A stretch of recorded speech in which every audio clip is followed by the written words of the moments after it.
Je vous propose de me rejoindre le 31 octobre au cinéma Le Zola, c'est à Villeurbanne, à Lyon, donc, pour une soirée revival. On m'a proposé, très gentiment, de faire la présentation avec Mo de la place du milieu, des soirées revival du cinéma. Nous avions commencé l'année dernière avec Jurassic Park et on va reprendre tout au long de cette année. Et on commence donc pour fêter Halloween avec un film culte et qui fait écho à l'actualité.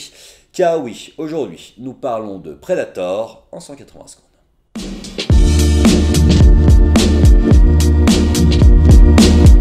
Réalisé par le légendaire John McTiernan et sorti le 19 août 1987, je n'étais même pas né, en mission de sauvetage dans une jungle tropicale, un commando de gros bras se retrouve confronté à une créature extraterrestre. Et ben ça sent bon les années 90, ce film les amis, c'est du muscle, c'est du second degré, c'est des fulgurances de scénar et de réalisation, c'est un excellent concept, c'est du bon John McTiernan. C'était en plus l'un des films fondateurs de John McTiernan, je savais pas mais c'était même avant Die Hard premier du nom. Et c'est pas aussi précis qu'avait pu l'être le premier Die Hard, mais c'est quand même très bon et ça fait quand même largement plaisir de revoir ce film. Déjà dans les points positifs, c'est souvent le cas chez McTiernan, c'est que sous les dehors d'un blockbuster bodybuildé, on a surtout un film concept, un excellent concept ici du prédateur tout simplement, et de la chasse. Il y a une arrivée progressive de ce personnage, une arrivée progressive de la tension et de ce storytelling qui va principalement être calqué sur un storytelling de chasse en fait. C'est un plan du prédateur pour essayer d'attraper sa proie, et ça va être l'opposition entre le prédateur et Dutch pour savoir qui va être le prédateur et qui va être la proie. Et chacun fait son plan pour essayer d'avoir l'autre, mais l'autre va refaire un plan par-dessus le plan de l'autre, et du coup on a ce duel au sommet entre Schwarzenegger et le prédateur, et c'est super juste quoi. C'est en plus un huis clos dans la jungle, ce qui est assez original dans le sens où on a un vrai environnement qui joue un rôle important dans la traque et qui permet cette impression de confinement dans un espace ouvert, encore une fois une fulgurance.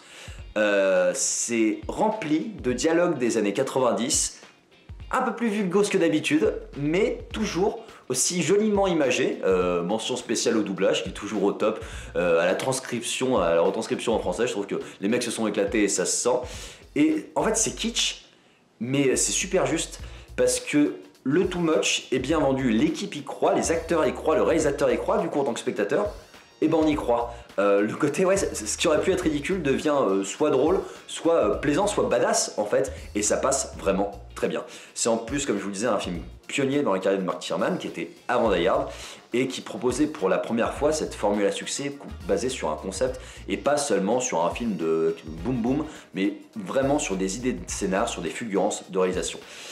Predator est peut-être un peu moins rassembleur qu'un Die Hard, la balance du kitsch penche dangereusement vers le mauvais côté, on va pas se mentir quand même, mais il en reste pas moins un vrai plaisir tant il prouve que réaliser un blockbuster bodybuildé n'empêche pas de faire attention aux détails et de proposer une grande réalisation. Et donc je voulais vous en parler aujourd'hui avant le remake et vous inviter à me rejoindre à la séance au cinéma Le Zola qui sera le 31 octobre à 20h30, mais je vous dis tout ça dans la conclusion qui va arriver à mon top.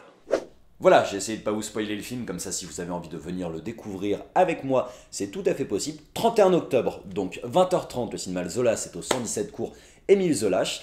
Nous aurons largement le temps de papoter si jamais vous voulez être des nôtres. C'est en partenariat avec Rokirama. On fera une petite intro avec Mo. Et puis je vous présenterai très probablement une vidéo d'un des courts-métrages, probablement le dernier nanar que nous avions fait avec Castaway Productions. On vous attend nombreux, ça me ferait très plaisir que vous veniez. D'ici là, je vous invite à liker, commenter, vous abonner. Et puis je vous donne rendez-vous très bientôt pour d'autres critiques ciné en 180 secondes.